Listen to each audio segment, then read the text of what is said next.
नमस्कार, स्वागत है आप सभी का। आप देख रहे हैं इंडिया डेली। मैं हूं आपके साथ गीतू चौहान। और आइए शुरुआत करते हैं हमारे खास बुलेटिन की, जो है गुड मॉर्निंग इंडिया। हमारे इस खास बुलेटिन में हम आपको दिखाएंगे देश दुनिया की तमाम अहम खबरें, वो भी एकदम अलग अंदाज में। तो बड़ी और अहम खबरों के साथ हम आपको बताएंगे देश का मूड, आम आदमी के लिए जरूरी बातें। इसके अलावा गुड मॉर्निंग इंडिया में आप देखेंगे सोच की बात, जहां हम बताएंगे वो खबर जो सबसे ज्यादा चर्चा में है, जो देश में बहस का मुद्दा बनी हुई है। और फिर बात होगी दुनिया की, जहां हम आपको दिखाएंगे दुनिया की तमाम बड़ी खबरें। तो आइए शुरू करते हैं आपका खास बुलेटिन गुड मॉर्निंग इंडिया। तो आइए शुरुआत करते हैं हमारे इस खास बुलेटिन की। और सबसे पहले आपको बता देते हैं कि बुलेटिन में क्या कुछ खास रहने वाला है। बुलेटिन में सबसे पहले बात राजधानी दिल्ली की करेंगे, जहां प्रदूषण लगातार बढ़ता जा रहा है। लोगों को सांस लेने में दिक्कत हो रही है। AQI 400 के पार पहुंच गया है। तो दूसरी खबर में बात करेंगे बिहार चुनाव की। बिहार में अब विधानसभा चुनाव के लिए प्रचार का सिलसिला तेज होने लगा है।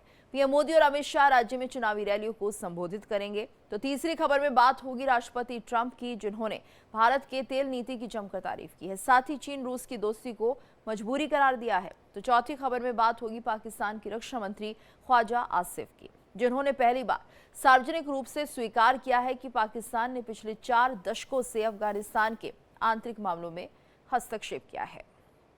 तो देखिए, शुरुआत करते हैं और बताते हैं आपको दिवाली के बाद राजधानी दिल्ली में किस तरह से प्रदूषण की स्थिति भयावह होती जा रही है। तो दिल्ली NCR में हवा की गुणवत्ता का स्तर बेहद खराब श्रेणी में बना हुआ है। दिल्ली के अक्षरधाम मंदिर पर हवा की गुणवत्ता का स्तर 342 के करीब है, जो कि बेहद खराब श्रेणी में आता है। वहीं आनंद विहार की बात करें तो यहाँ का AQI 355 और ITO पर 362 AQI रिकॉर्ड किया गया है। इसकी वजह से दिल्ली NCR गैस चैम्बर में तब्दील हो गया है। डॉक्टर्स घरों के बाहर मास्क लगाकर निकलने की सलाह दे रहे हैं। दावा है कि दिल्ली में इस साल दिवाली पर प्रदूषण ने पिछले 4 सालों का रिकॉर्ड तोड़ दिया है।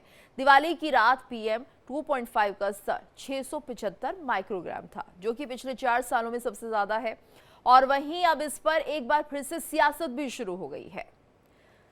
तो बढ़ता हुआ AQI अब चिंता जता रहा है, क्योंकि लगातार जिस तरह से AQI का स्तर बढ़ रहा है, लोगों के लिए अब ये हेल्थ इश्यूज करने वाली बात है। तो चिंताजनक स्थिति फिलहाल हो गई है। वहीं प्रदूषण ने 4 साल का रिकॉर्ड भी तोड़ दिया है। और दिल्ली में प्रदूषण के कारण लोगों को काफ़ी समस्याएं होनी शुरू हो गई है। हेल्थ इश्यूज लोगों को हो रहे हैं, सांस लेने में दिक्कत है। जिन्हें सांस संबंधित रोग हैं, उनके लिए ये वातावरण, ये पर्यावरण इस वक्त मुसीबत का सबब बना हुआ है। हालांकि प्रदूषण को कैसे नियंत्रण में किया जाए, इसको लेकर तमाम बैठकें होती हैं और एक तरह से रणनीति बनाई जाती है, लेकिन उसके बाद भी कोई फर्क पड़ता हुआ दिखाई नहीं देता।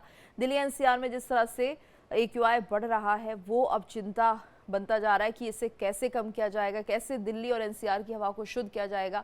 अपने आप में एक बहुत बड़ी चुनौती है सरकार के लिए भी।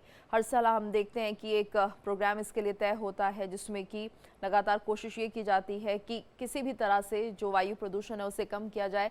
लेकिन दिवाली के बाद जो हालात हैं थोड़े से ख़राब हो जाते हैं। और जो वजह है काफ़ी है, कारण काफ़ी है, लेकिन उसके बाद दिवाली प्रमुख वजहों में सामने आती है, क्योंकि इस दौरान काफ़ी पटाखे फोड़े जाते हैं और उनका धुआं जो कि जहरीला होता है, वो दिल्ली NCR की इस हवा को भी जहरीला बना देता है। बात करें दिल्ली NCR के बाहरी क्षेत्रों की, तो वहाँ पर भी कुछ ऐसी वजह होती हैं, जैसे पराली का जलना और इसके अलावा कुछ कंस्ट्रक्शन के काम, जो लगातार कहीं ना कहीं AQI को बढ़ने में मदद ही करते हैं। और ज्यादा जानकारी के लिए बात करेंगे संवाददाता अभिषेक पंडित से। अभिषेक, देखिए, लगातार दिल्ली NCR में हम देख रहे हैं हालत बहुत ज्यादा खराब होती दिखाई दे रही है। गाजियाबाद की भी अगर हम बात करें तो AQI यहाँ पर 300 के पार जा चुका है। फिलहाल क्या कुछ सरकार के द्वारा किया जा रहा है और मौसम विभाग की तरफ से क्या कुछ जानकारी है? जी, जिस तरीके से गाजियाबाद का जो प्रदूषण लेवल है वो 173 के आसपास, 179 के आसपास है। और एयर क्वालिटी आप चेक कर सकते हैं कि इसमें साफ तौर पर दिखा रहा है कि जो ये एयर क्वालिटी जो इस समय गाजियाबाद की है वो एक खतरनाक स्तर पर है, अनहेल्थी स्तर पर है। जबकि इस स्थिति में अगर बात की जाए, जिस तरीके से मौसम विभाग और लगातार अलर्ट जारी कर रहा है प्रदूषण को लेकर, तो साफ तौर पर देखा जा सकता है कि कहीं ना कहीं एक चिंता का विषय है। और चिंता का जो ये विषय है, इसमें जो सांस लेने में जो हार्ट के पेशेंट है या फिर अस्थमा से जो रिलेटेड पेशेंट है, उनके लिए काफी नुकसानदायक है। सबसे बड़ी बात यह है कि जिला अस्पतालों ने भी गाइडलाइंस जारी कर रखी है और पूरा जो शासन प्रशासन है वो भी लगातार प्रदूषण को रोकने में जो है लगातार मशक्कत कर रहा है, पानी से छिड़काव कर रहा है जगह जगह। वहीं देखी जा सकती है कि जिस तरीके से प्रदूषण लेवल, अगर हम पूर्व की बात करें कल रात का, तो 200 से ज्यादा आंकड़े को पार करा हुआ था। और वहीं अगर अगर अभी हम सुबह की बात करें तो सुबह जो एक मॉर्निंग की जो एक हवा होती थी, वो कहीं ना कहीं एक लोगों के लिए हेल्थी होती थी, वो इस समय जो है वो एक जहर की तरह है।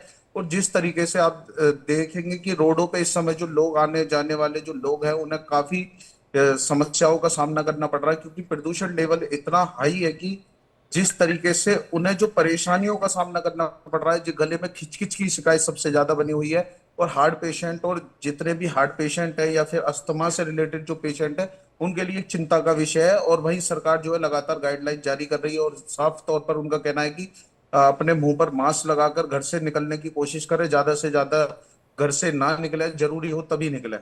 बिल्कुल अभिषेक, और क्या ये बात भी हम नोटिस की जा रही है कि जिन लोगों को सांस संबंधी परेशानियां हैं, रोग हैं, ब्रीदिंग को लेकर प्रॉब्लम है, ऐसे मामले अब लगातार बढ़ते हुए दिखाई दे रहे हैं?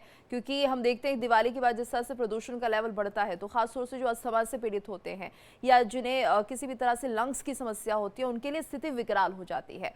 तो क्या ऐसा लग रहा है कि जो मरीज हैं वो बढ़ते हुए दिखाई दे रहे हैं? लगातार जिस तरीके से दिवाली पर जो पटाखे फोड़ने के बाद जो लगातार जो प्रदूषण लेवल जो काफी हाई रिस्क पे जो गया था, पिछले अगर 2 दिन की बात करें तो 200 से ज्यादा का आंकड़ा जो पार करने के बाद जो एक समस्या का सामना जो लोगों को सबसे ज्यादा करना पड़ा था, वो सांस से रिलेटेड और गले में जो खिचखिच की जो स्थिति है इस समय सबसे ज्यादा थी।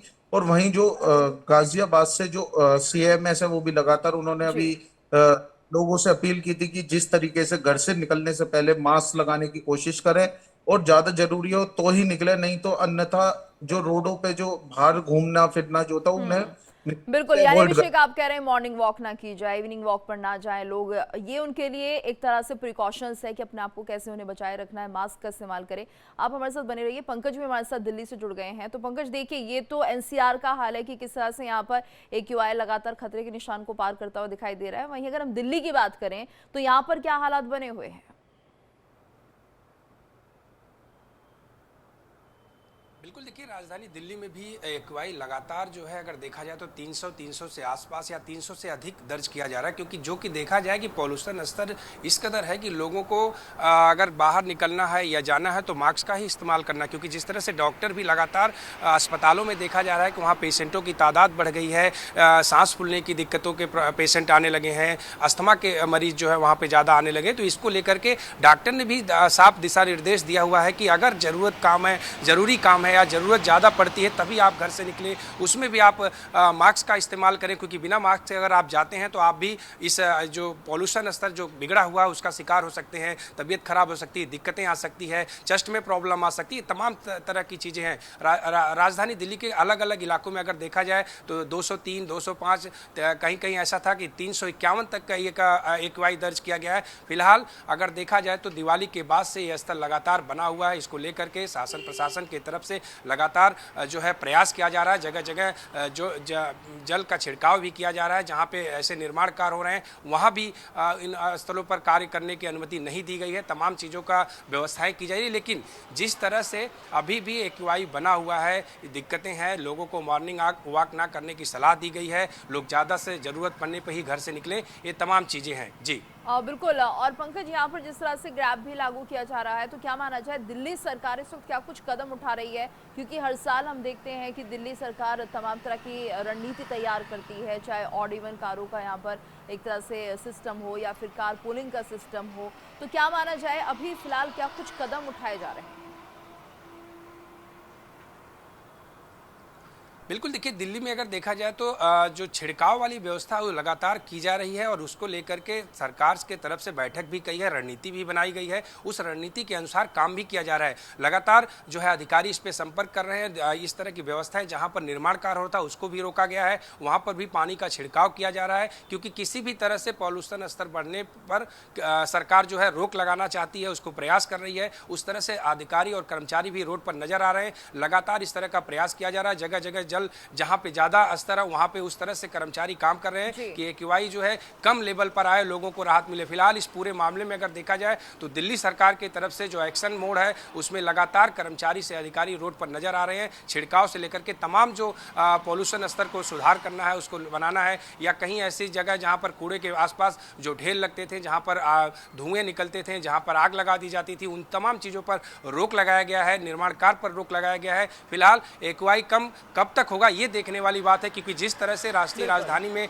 मॉर्निंग वॉक का समय अगर देखा जाए तो लोग ज़्यादातर घर से निकलते हैं और मॉर्निंग वॉक करते हैं, लेकिन फिलहाल जब से ये दिक्कतें आई लोग कम निकल रहे हैं, क्योंकि दिवाली के बाद से स्तर और बढ़ा है। तो उसको लेकर देखा जाए कि अब क्या प्लानिंग होगी, किस तरह से काम होगी, किस तरह से टीमें काम करेंगी, ये तमाम चीज़ देखना है। लेकिन अभी भी लोगों को दिक्कतें हैं, अस्पतालों में पेशेंट की तादादें बढ़ रही हैं, लोग इंतजार कर रहे हैं कि एक्यूआई कम हो, कि हम अपने घर से निकलें, मॉर्निंग वॉक करें। इन तमाम चीज़ों पर क्या अपडेट आएगी, किस तरह से कार्रवाई हो रही है, ये चीज़ देखना बाकी होगा। नजर बनाए रखिएगा, आपसे अपडेट लेंगे। धन्यवाद आपका अभिषेक, आपका भी धन्यवाद इस पूरी जानकारी के लिए।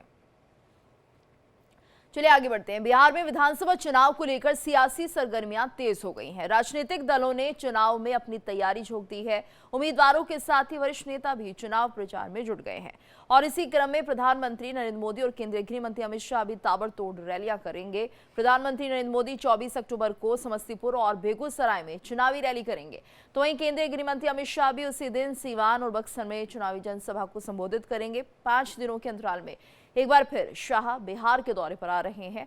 अमित शाह की 24 अक्टूबर को बिहार में 2 सभाएं होंगी। इससे पहले उन्होंने छपरा के तरैया में चुनावी रैली की थी। वहीं बिहार चुनाव के ऐलान के बाद पहली बार पीएम मोदी 24 अक्टूबर से मिशन बिहार पर आएंगे, जिसकी शुरुआत कर्पूरी ठाकुर की धरती से करेंगे। 24 अक्टूबर को समस्तीपुर और बेगूसराय में चुनावी रैली में लोगों को संबोधित करेंगे और इसी के साथ बीजेपी अध्यक्ष 2 दिवसीय बिहार दौरे पर आ रहे हैं। नड्डा औरंगाबाद के गोहो और वैशाली के पातेपुर विधानसभा क्षेत्र में जनसभा को संबोधित करेंगे। तो धुआंधार रैलियां अब होनी है और ऐसे में बिहार चुनाव को लेकर तैयारी तेज होती हुई दिखाई दे रही है।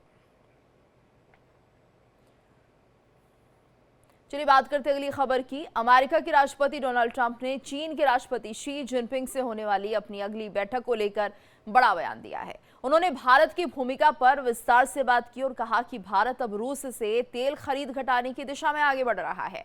ट्रंप प्रधानमंत्री नरेंद्र मोदी से बात का जिक्र करते हुए कहते हैं कि साल के आखिर तक भारत रूस से करीब 40% तक कम तेल खरीदेगा। उन्होंने भारत के इस निर्णय की तारीफ भी की है। तो ट्रंप का ये बयान वैश्विक तेल बाजार और रूस यूक्रेन युद्ध की राजनीति से सीधा जुड़ा है। उन्होंने कहा कि रूस और चीन की जो दोस्ती फिलहाल मजबूत दिख रही है वो असली नहीं है।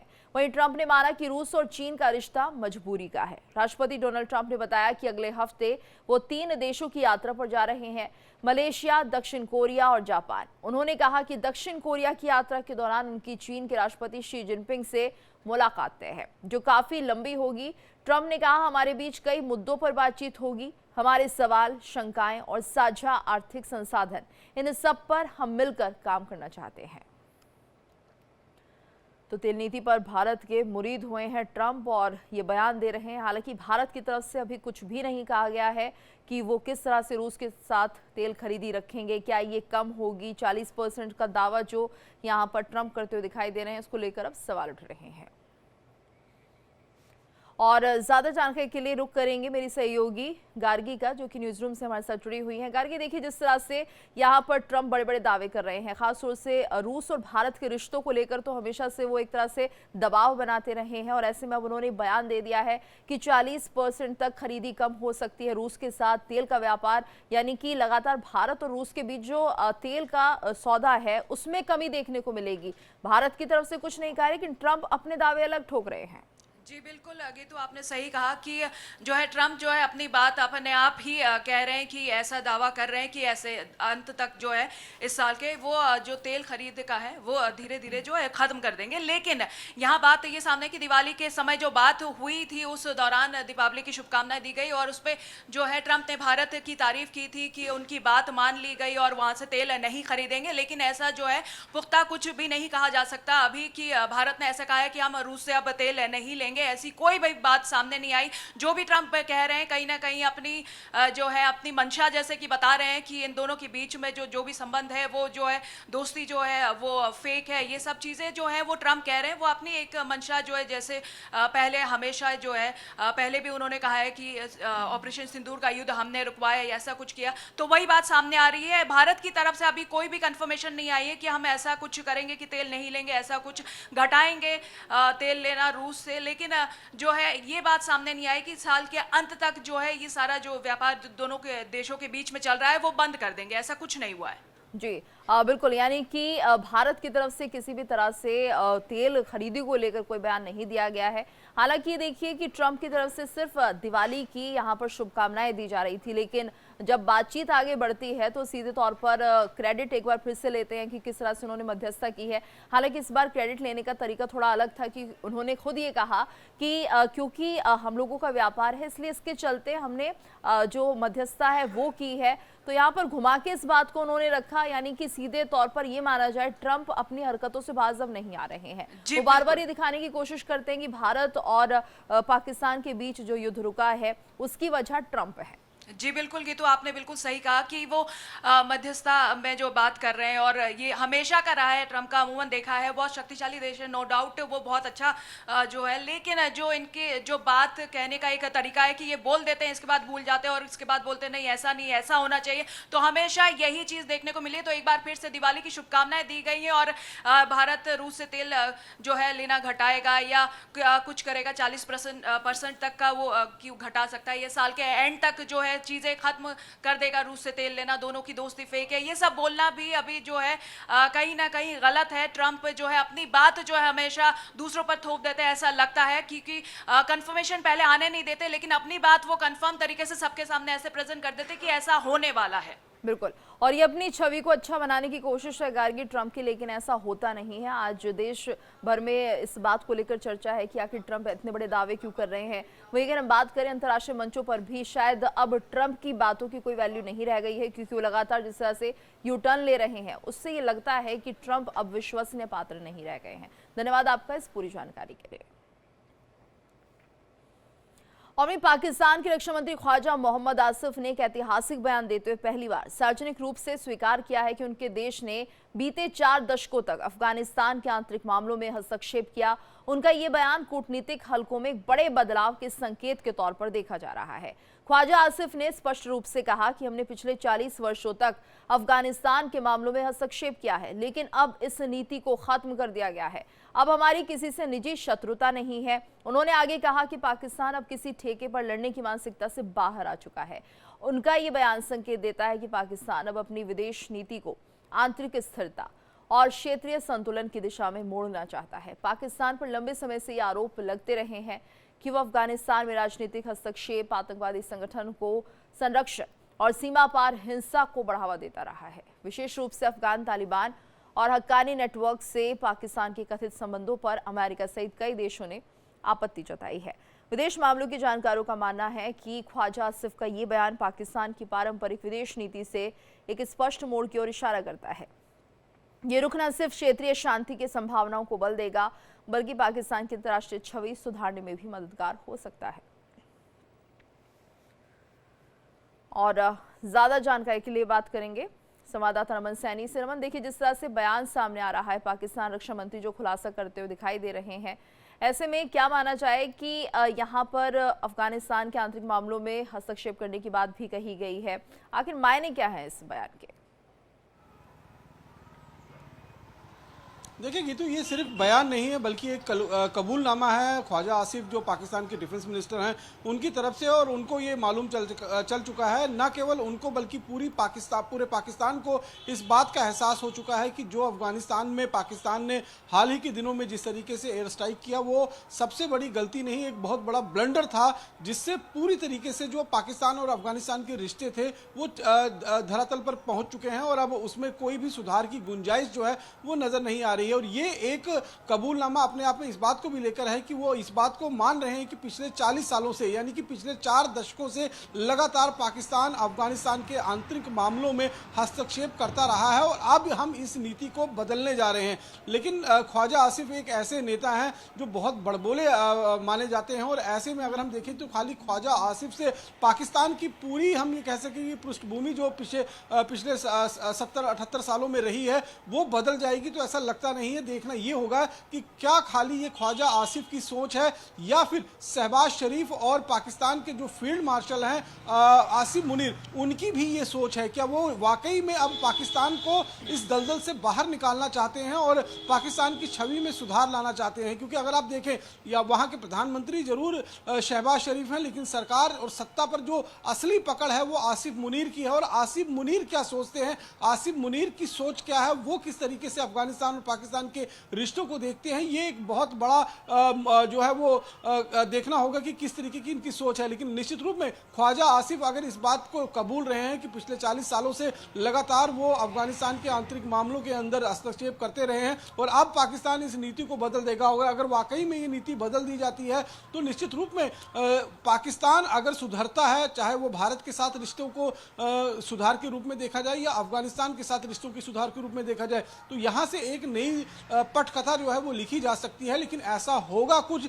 इसमें बहुत संशय जो है वो लगे हुए हैं, क्योंकि पाकिस्तान पिछले 78 सालों से, जब से पाकिस्तान का निर्माण हुआ है, कहता कुछ है करता कुछ है। पीठ में छुरा घोंपने के लिए हमेशा से पाकिस्तान जो है वो जाना जाता है। और इस बार भी ये देखना होगा कि अफगानिस्तान पाकिस्तान के इन दावों पर, इन बयानों पर, रक्षा मंत्री के बयान पर कितना एतबार कर पाता है, क्योंकि वो अफगानिस्तान भी ये समझ चुका है कि 2 बार सीज फायर करने के बाद पाकिस्तान ने जो है वो बैक स्टैप करते हुए एयर स्ट्राइक की है, हमारे लोगों को नुकसान पहुंचाया है, अफगानिस्तान के 3 क्रिकेटर्स जो हैं उनको मौत के घाट उतार दिया है। तो ये कहीं ना कहीं पाकिस्तान के सोच पर, पाकिस्तान की समझ पर एक बहुत बड़ा क्वेश्चन मार्क जो है वो लगा हुआ है। और ये देखना होगा कि क्या वाकई में पाकिस्तान यहाँ से आगे दोनों देशों, चाहे वो अफगानिस्तान यानी कि जो भी पड़ोसी देश हैं, चाहे अफगानिस्तान हो, चाहे पाकिस्तान हो, चाहे भारत हो, इनके साथ किस तरीके के रिश्तों को आगे बढ़ाने की कोशिश करेगा। जहां तक अफगानिस्तान की बात करें तो अफगानिस्तान के साथ निश्चित रूप में वो रिश्तों को सुधार चाहेगा, क्योंकि केपीके का जो इलाका है, खैबर पख्तूनख्वा का जो इलाका है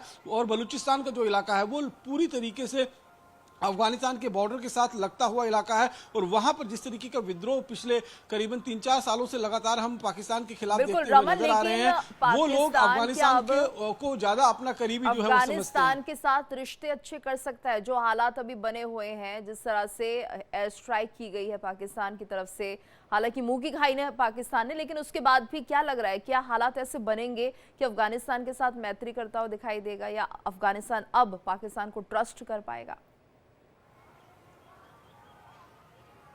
देखिए, अगर इसमें हम देखें तो पाकिस्तान ने जो ब्लंडर किया है, जिस तरीके से 2 बार एयर स्ट्राइक जो है वो की गई है, एक बार पक्टिका के इलाके में, पहली बार जो है वो काबुल के इलाके में, दूसरी बार पक्टिका के इलाके में जो है वो एयर स्ट्राइक की गई थी और निर्दोष लोगों को सीधे तौर पर टीटीपी के आतंकियों के नाम पर जो है वो निशाना बनाया गया था। इसको लेकर अफगानिस्तान बहुत नाराज नजर आ रहा था और जिस तरीके का पलटवार किया था, महज 2 दिनों के भीतर पाकिस्तान जो है वो घुटने टेक दिए थे और अमेरिका की शरण में पहुंच गया था कि हमें अफगानिस्तान से बचाओ, बीच में संधि कराओ। और ऐसे में कतर और हमने देखा कि यूएई की तरफ से मध्यस्थता की गई और दोहा में एक मीटिंग होती है दोनों देशों के बीच में, जिसमें सीजफायर जो है वो आगे जो है एक्सटेंड करने की बात उसमें कही जाती है। अब अगर हम देखें तो 25 तारीख को, यानी कि 2 दिन बाद फिर से इस्तांबुल के अंदर एक बैठक जो है वो दोनों देशों के बीच में होने वाली है और उसमें आगे का निर्णय लिया जाएगा कि क्या सीजफायर को एक्सटेंड किया जाएगा, क्योंकि पाकिस्तान के ऊपर इस समय अगर हम देखें तो आंतरिक दबाव बहुत ज्यादा है कि अफगानिस्तान के साथ रिश्तों को सुधार जो है वो लाया जाए। तो लगातार अगर आप देखेंगे तो इस समय पूरे